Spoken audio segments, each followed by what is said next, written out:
Assalamualaikum warahmatullahi wabarakatuh. Saya Hanggardaning Sukma Putri Diapalupi dari Politeknik Negeri Malang, jurusan Administrasi Niaga, kelas 3 BD4 Manajemen Pemasaran.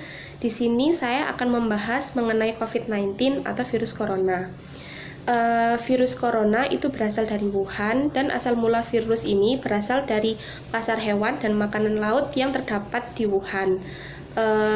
Virus corona ini berkaitan dengan SARS. SARS yaitu merupakan sindrom akut pernafasan berat, dan virus corona ini sudah menyerang manusia dengan gejala yaitu batuk, flu, sakit tenggorokan, panas, dan kasus terberatnya adalah sesak nafas. Untuk mengetahui jika positif terkena virus corona ini dapat terdeteksi selama 14 hari. Virus ini telah menyebar ke seluruh dunia, salah satunya di Indonesia. Dan kasus virus corona terberat terdapat di Cina, Italia, dan Amerika. Saat ini, pasien yang positif terkena virus corona mencapai 1,4 juta jiwa dan telah menelan korban sebanyak 80.000 jiwa. Dan ini cukup mengenaskan karena sudah menjadi masalah dunia. Selain itu, virus corona juga berdampak pada perilaku konsumen dan pelaku bisnis yang ada di Indonesia. Mengapa begitu? Karena dengan adanya virus corona ini juga sangat berpengaruh pada perilaku konsumen.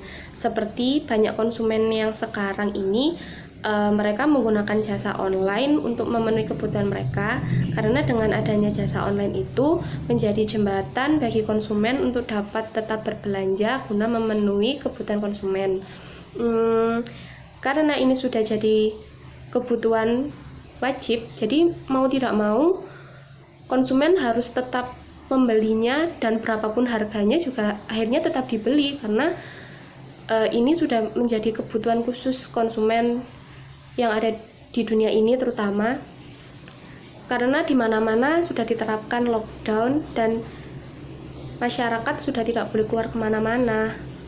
Nah, selain itu, perilaku konsumen saat ini juga sedikit berubah. Banyaknya konsumen yang sudah mulai menimbun hand sanitizer, masker, serta antiseptik lainnya untuk keperluan pribadi tanpa harus melihat banyaknya orang lain yang membutuhkan itu juga.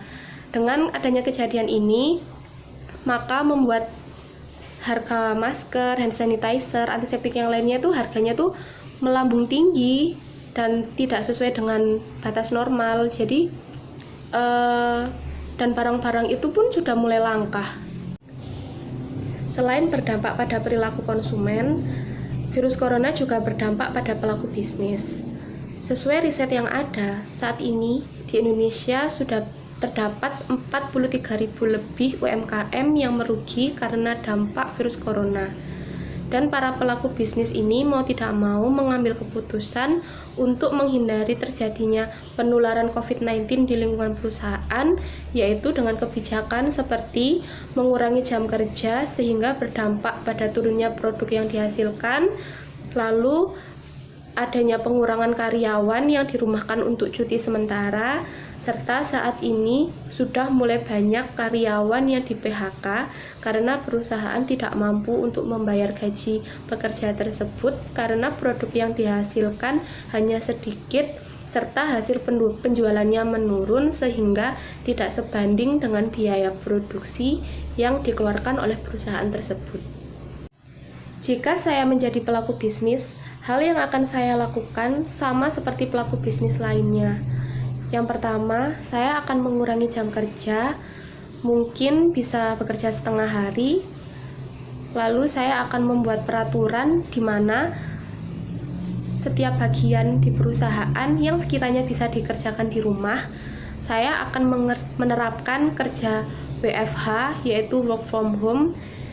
Jadi dengan begitu, saya tetap menekan biaya produksi dan tidak mengurangi produktivitas dari pekerja, dan pekerja di sini tidak merasa dirugikan dan tidak ada PHK, dan karyawan tetap mendapatkan gaji, tetap sejahtera. Dan untuk proses penjualan, mau tidak mau jika ada kejadian seperti ini, saya mengambil keputusan di mana saya memanfaatkan internet yang ada dan saya memasarkan melalui penjualan online. Dan untuk pengiriman produk ke lingkungan sekitar, saya bisa mengirimkannya secara langsung melalui pihak perusahaan saya. Kenapa saya mengambil keputusan ini? Karena ini juga dapat berpengaruh untuk mengurangi penularan COVID-19 di lingkungan perusahaan saya. Kesimpulan dari kejadian COVID-19 ini, pelajaran yang kita dapat adalah kita harus tetap siap siaga menghadapi situasi apapun dan kejadian apapun, serta kita harus cepat-cepat mengambil keputusan sebijaksana mungkin agar tidak terjadi kejadian yang fatal. Sekian dan terima kasih penjelasan saya mengenai COVID-19. Bila ada kurangnya atau salahnya mohon maaf. Semoga video ini bermanfaat. Wassalamualaikum warahmatullahi wabarakatuh.